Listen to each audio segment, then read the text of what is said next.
बच्चों, आज हम आपकी अपनी हिंदी पाठ्य पुस्तक ए.बी. सरस्वती वंदन कक्षा 2 के पहले पाठ का अध्ययन करने जा रहे हैं।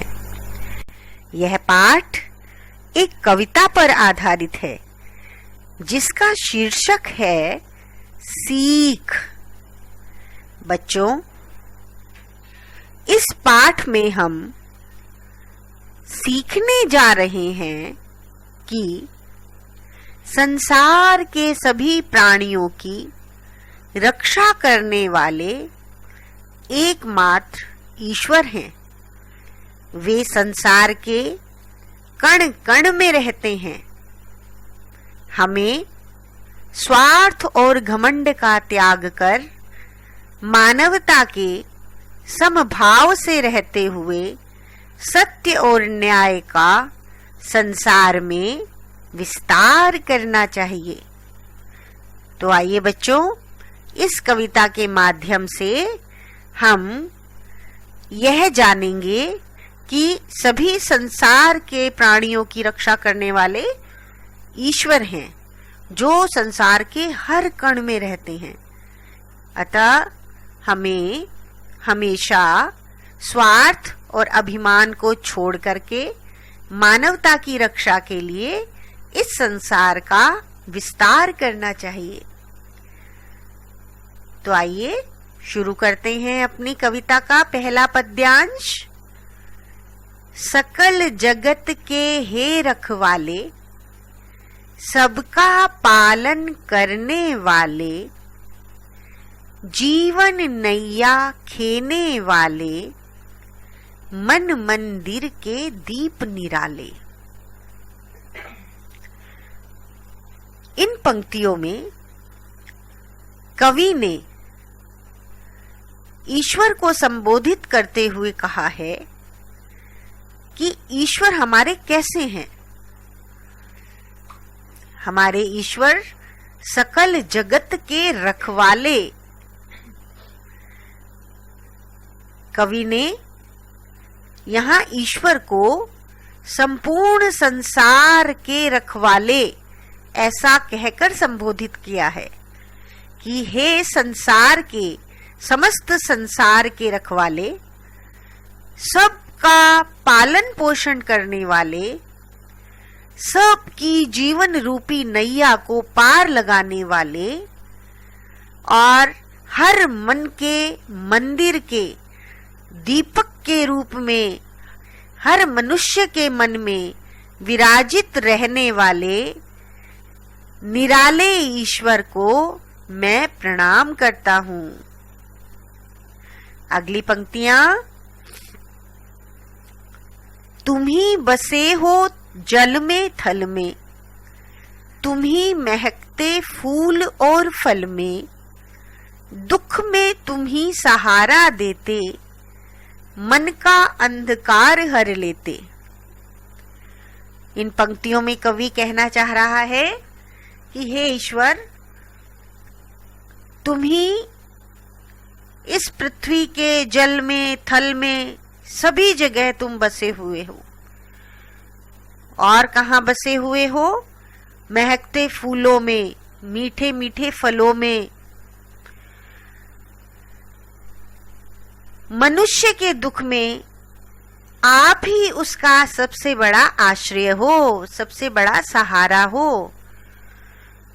और हे परमात्मा, आप ही मनुष्यों के मन का जो अज्ञान है, अज्ञान रूपी जो अंधकार है, उसका हरण कर लेते हो, अर्थात उसका निराकरण कर लेते हो, उसे दूर कर देते हो। अगली पंक्तियां। प्रभु जी, हमको दो वरदान, मन में सदा रहे आपका ध्यान, करें बड़ों का नित सम्मान, कभी न हो हमको अभिमान।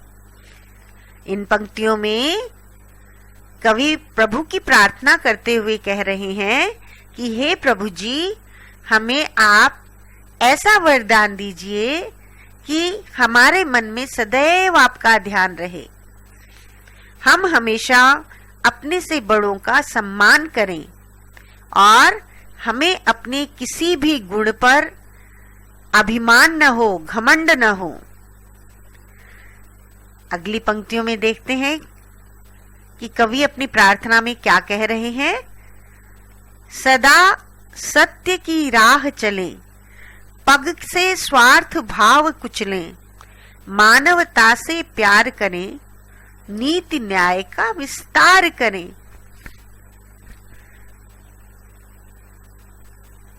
यहाँ प्रार्थना की इन पंक्तियों में यह बताया गया है कि हे ईश्वर, आप हमें हमेशा सत्य की राह पर लेकर चले, हमेशा सच्चाई के मार्ग पर लेकर चले।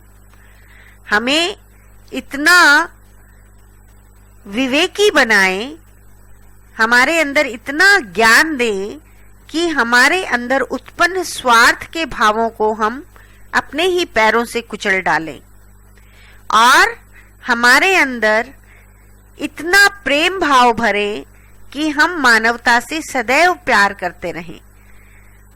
नीति और न्याय का अपने जीवन में हमेशा विस्तार करें। सुनीति अर्थात अच्छी नीति और न्याय का ही मार्ग हम अपनाएं। तो हे परमेश्वर, हे प्रभु, आप ऐसी कृपा हम पर करें। धन्यवाद। तो बच्चों, इस कविता से हमें क्या सीख मिली?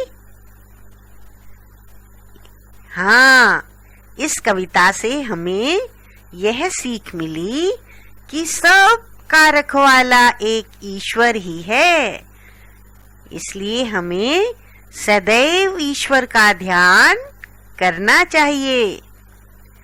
तो चलिए अब हम इस पाठ के शब्दार्थ करते हैं। सकल मतलब सारा, होल। खेने, खेने का मतलब होता है नदी में नाव को चलाना, सेल।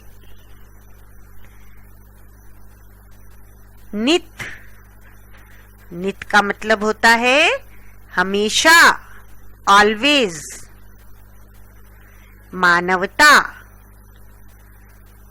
जनहित की भावना, ह्यूमैनिटी। पग, पग मतलब पैर, स्टेप। नैया अर्थात नाव, बोट। अंधकार, अंधेरा, डार्कनेस। अभिमान अर्थात घमंड, प्राइड। नीति मतलब अच्छे गुण, पॉलिसी।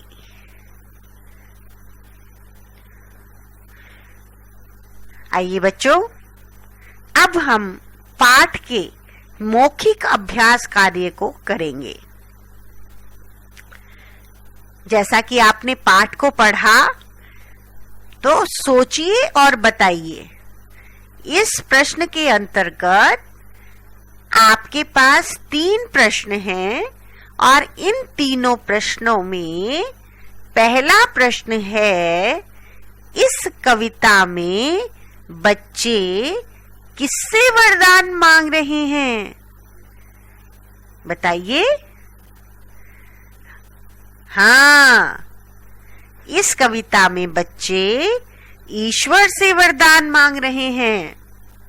तो आपका उत्तर क्या होगा? ईश्वर से। अगला प्रश्न है, भगवान कहाँ कहाँ रहते हैं? तो आपका इसका उत्तर क्या होगा? यस, भगवान हर जगह रहते हैं। कविता में आपने पढ़ा था ना, कण कण में। भगवान संसार के कण कण में रहते हैं, अर्थात हर जगह रहते हैं। तीसरा क्वेश्चन है, हमें सदा कैसी राह चलनी चाहिए? पोयम में क्या बताया था कि हमें कैसी राह पर चलना चाहिए? यस, हमें हमेशा सत्य की राह पर चलना चाहिए, सच्चाई के मार्ग पर चलना चाहिए। अब बच्चों नेक्स्ट जो आपके क्वेश्चंस हैं वो आपके लिखित प्रश्नोत्तर हैं। तो लिखित पाठ ज्ञान में हम पढ़ने जा रहे हैं, नीचे दिए गए प्रश्नों के उत्तर में सही का निशान लगाइए। तो चलिए पहला प्रश्न पढ़ते हैं। इस कविता में जगत का रखवाला कौन है? तो आपका सही उत्तर होगा, कौन है जगत का रखवाला? भगवान। यस। अगला क्वेश्चन, हमें अपने पग से किसे कुचल देना चाहिए? बताइए किसे कुचल देना चाहिए? यस, इसका उत्तर होगा स्वार्थ। अब आगे बढ़ते हैं। अगला प्रश्न है कि दिए गए शब्दों से कविता की पंक्तियां पूरी कीजिए। चलिए बच्चों फटाफट हम करते हैं कविता की अधूरी पंक्तियों को पूरा। पहली लाइन है, तुम ही बसे हो डैश में थल में। बताइए क्या आएगा? शब्द हमें देखने हैं कि इन चारों शब्दों में से कौन सा शब्द आएगा पहली पंक्ति में? यस, तुम ही बसे हो जल में थल में। अगली पंक्ति है आपकी, मन का डैश हर लेते। मन का क्या हर लेते? अंधकार। पढ़ा था ना आपने, मन का अंधकार हर लेते।